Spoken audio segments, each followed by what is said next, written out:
Most of us think of death as, well, the end, right? A final, quiet stop. But what if I told you that's not the end at all? According to the ancient Hindu text, the Garuda Purana, it's actually the beginning of a profound and frankly terrifying journey. So today, let's dive into what that scripture says happens in the very first hour after the body is gone.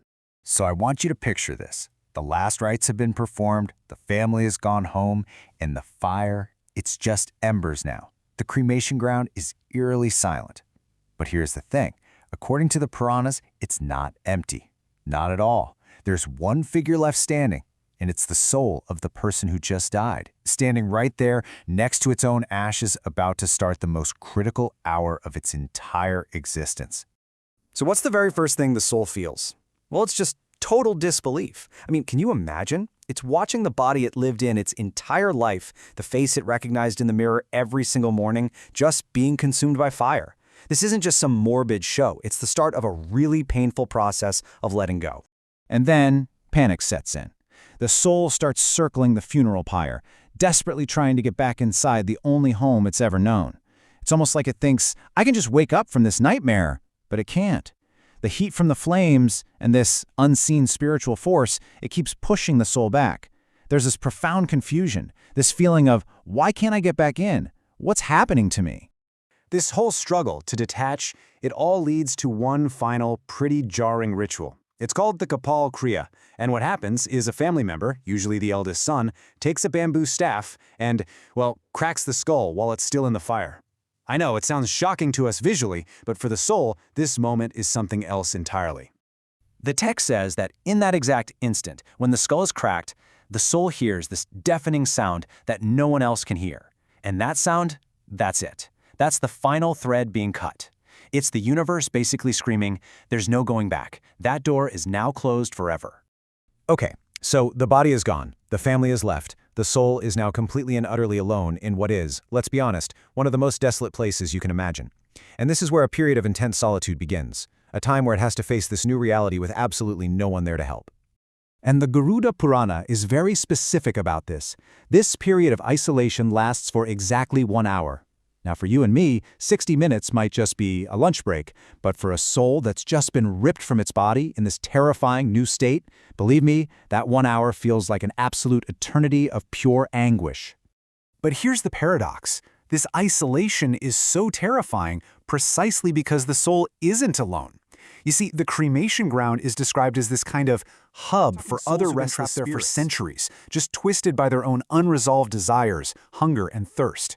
The new soul sees them, hears their cries, and it feels its own protective shield just fading away, leaving it totally vulnerable and filled with a growing sense of dread. So, while all this is happening, during this lonely hour, the soul isn't just left to wallow in fear. No, something else is going on. It's being forced to go through a profound and often incredibly painful process, a complete unfiltered review of the life it just left behind.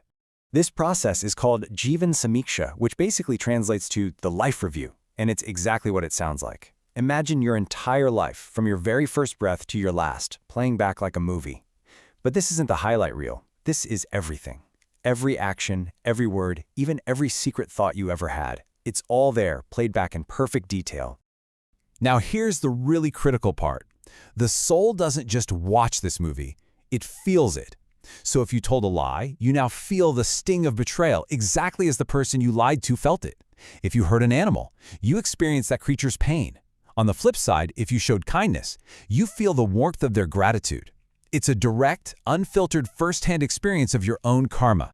Once this agonizing review is over, that powerful pull of attachment kicks in.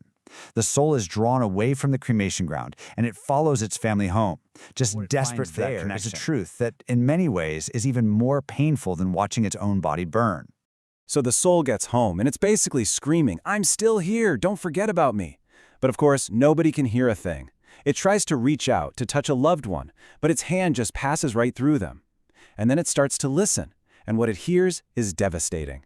Its loved ones, the people it dedicated its life to, they're already talking about the inheritance, about who gets the business, the property. The grief is already being replaced by practical, worldly concerns. And that's the gut punch. That's the moment the soul truly understands how temporary and futile its material attachments really were. At this stage, the soul exists in what the texts call the Sukshma Sharira, or the subtle body. Think of it like a ghost form. It has all the old urges. It feels intense hunger, thirst, and exhaustion. But the torment is, it can't do anything about it.